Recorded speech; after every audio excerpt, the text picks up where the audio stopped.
कर्म रहस्य क्या है, इस पर प्रकाश डालें। कर्म रहस्य में कई चीजें आती हैं। कर्म क्या है, कर्म का कर्ता कौन है, कर्मों का परिणाम क्या है, कर्म रहस्य में सभी चीजें आती हैं। कर्म रहस्य सुनिए। यह शरीर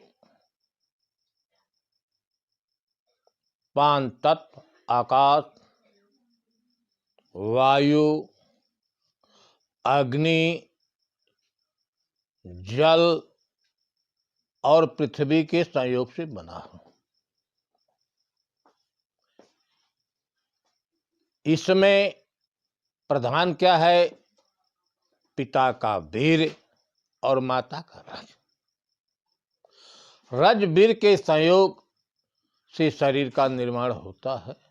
माता के गर्भाशय में जब शरीर बढ़ने लगा, कुछ दिनों की बात, कुछ लोगों का कहना है कि 4 महीने के बाद शरीर कायदे की हो जाती है रहने के लिए।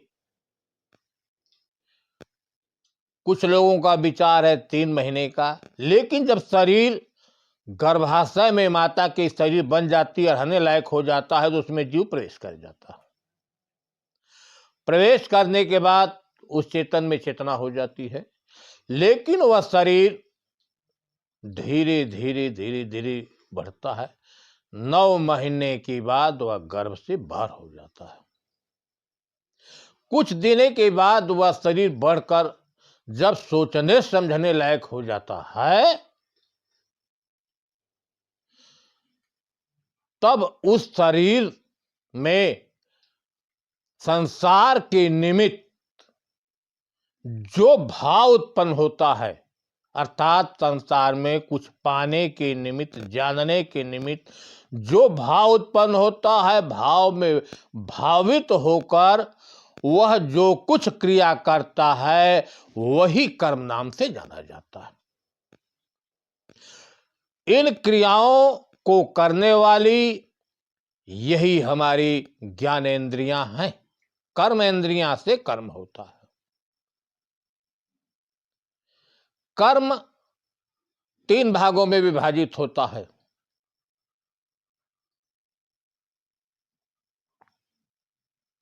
एक होता है क्रियमाण। क्रियमाण वह कर्म है जो इस शरीर से हम करते हैं, चाहे पाप हो, चाहे पुण्य हो, चाहे भला हो, चाहे बुरा हो, चाहे सामान्य हो। कुछ कर्म हम इसी शरीर से भोग लेते हैं, लेकिन कुछ कर्म हम भोग नहीं पाते, शरीर छूट जाता है। वह कर्म अंतःकरण में संचित हो जाता है, वह चित्त रूपी यंत्र में टेप हो जाता है। उसी को हम संचित कर्म करते हैं, क्योंकि हमारे कर्मों का वह संचित है, उसको संचित कहते हैं। लेकिन जो संचित कर्म है,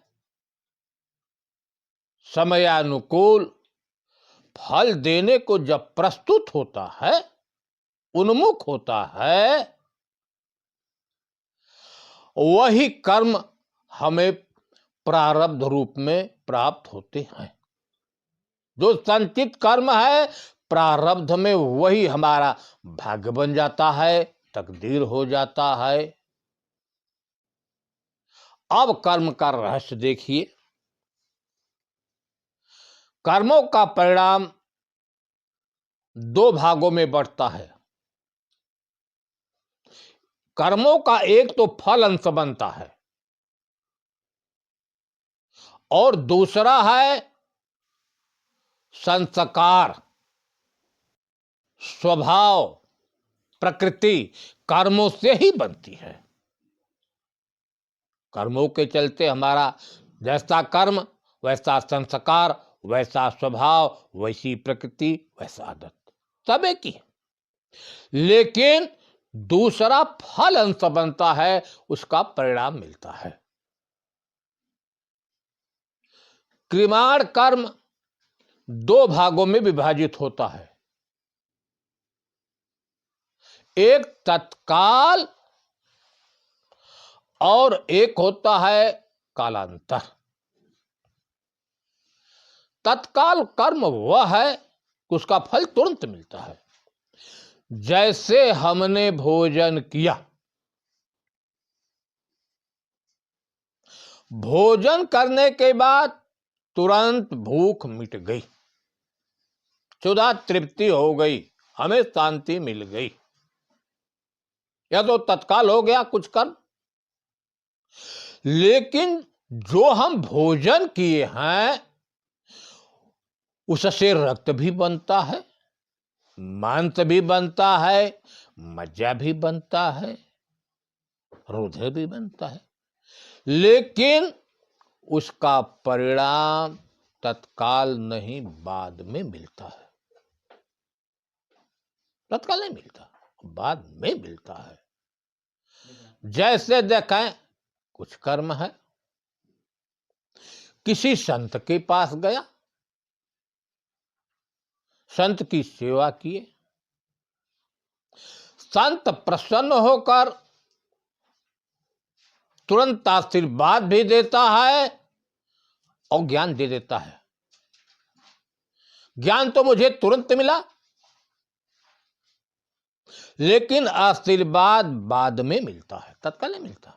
ज्ञान तुरंत बता दिया संत कि बेटा इस ढंग से रहनी गहनी रखो, इसका जाप करो, लेकिन जो आशीर्वाद दिया है उसका परिणाम बाद में मिलेगा।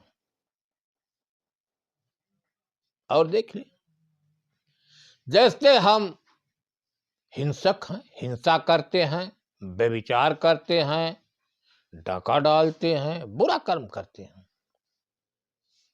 अगर पकड़ लिए गए तो जनता मारती है, पीटती है, पुलिस के हाथ जाते हैं, पुलिस भी प्रताड़ित करती है, कुछ फल तो तत्काल मिल गया। लेकिन क्या होता है, इसके बाद हम जेल में जाते हैं, जेल में जाने के बाद जो बाकी कर्म हमारा है उसको हम सजा के रूप में भोगते हैं। यह तो तत्काल का कर्म होता है, लेकिन कुछ कर्म ऐसे होते हैं जिसका परिणाम बाद में मिलता है, जिसका फल, यह तो दृश्य है, लेकिन कुछ अदृश्य फल होते हैं।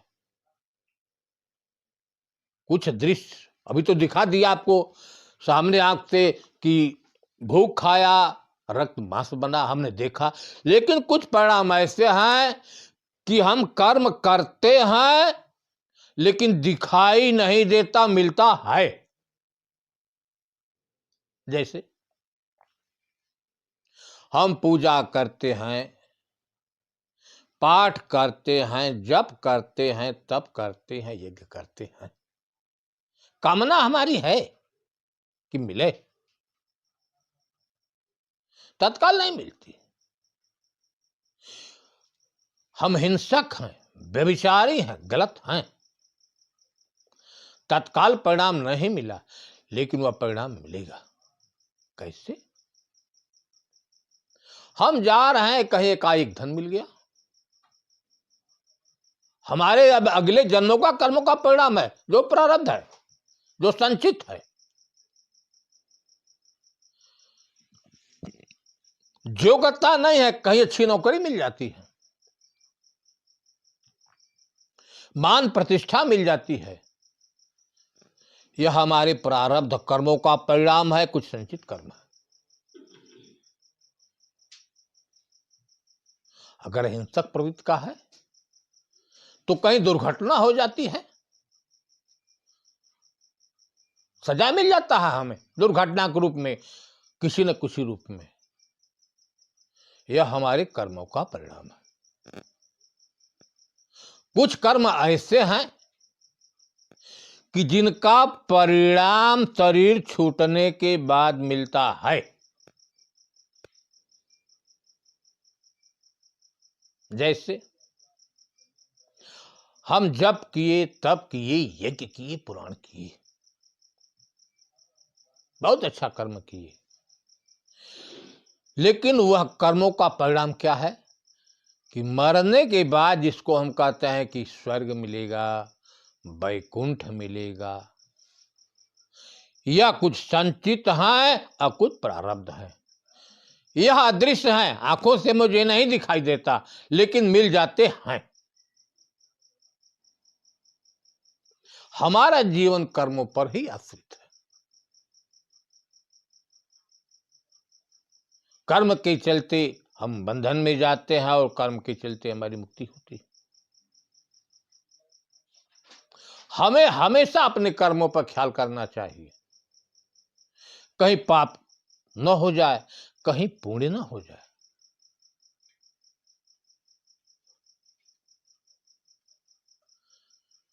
कर्म बधे यह जीव जुग जुग आवे जाए,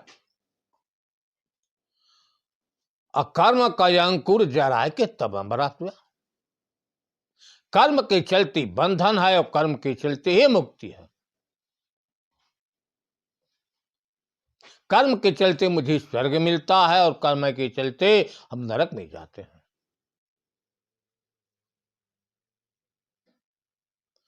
थोड़ा सा के भजन के माध्यम से देखिए। अवधो कर्मन की गति न्यारे। कर्म की गति बड़ी गहन है, अलग अलग है। हे अवधो कर्मन की गति न्यारी, कर्म के चलते राजा होइबा, कर्म ही ते भिखारी। कर्म के चलते आदमी राजा होता है और कर्मों के चलते भिखारी। कर्म के चलते मिला शरीर, संस्कार बन जाए, कर्म के चलते सुख दुख पौला, जो जीवन में आयल। कर्म के चलते संगी साथी, मातु पिता यरु भाई, कर्म के चलते धन यरु दौलत,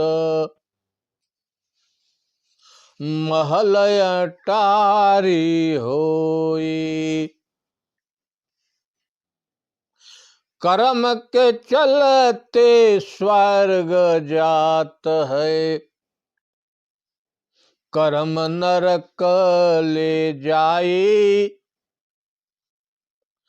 जग में जीवन कर्म के चलते, जब तक कर्म रहाई। कर्म सुधार, पहले कर्म को सुधारिए, कर्म को मेटो, निष्कर्मी होए जाई। निष्कर्मी जब जीव होए जाई, भव बंधन छूट जाई। कहे कबीर सुना भैया संतो, सत में सूरत लगाई। सूरत फंसी संसार में, ताते पर गयो दूर। सूरत बांध स्थिर करो, आठों पहर हजूर। आपने देखा भजन में कि हमें जो कुछ प्राप्त होता है, चाहे हानि हो, चाहे लाभ हो, चाहे मान हो, चाहे अपमान हो, चाहे प्रतिष्ठा हो, चाहे स्वर्ग मिले चाहे नरक मिले, उसमें हेतु हमारे कर्म ही है। कर्म के बिना कोई कुछ देने वाला हमें नहीं है। कोई हो, देवी हो, देवता हो, बिना कर्म किए कोई नहीं दे सकता, यह काट है।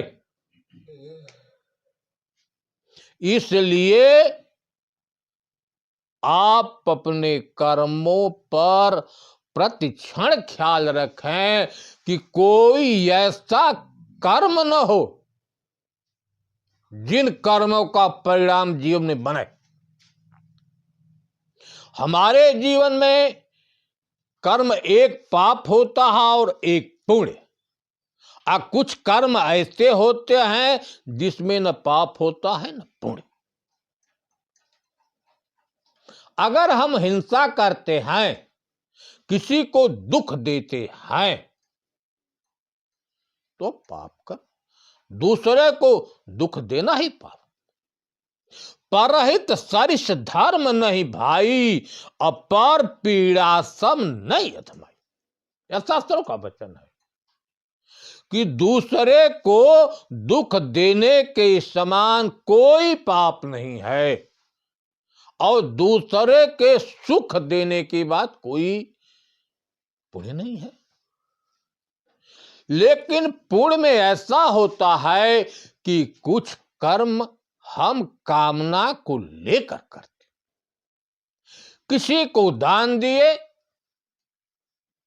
भजन करते हैं, किसी महापुरुष का, चाहे परमात्मा का, चाहे गुरु का, चाहे देवी देवता का, किसी का भजन करते हैं। अगर निष्काम है तो अति उत्तम, फल नहीं बनेगा।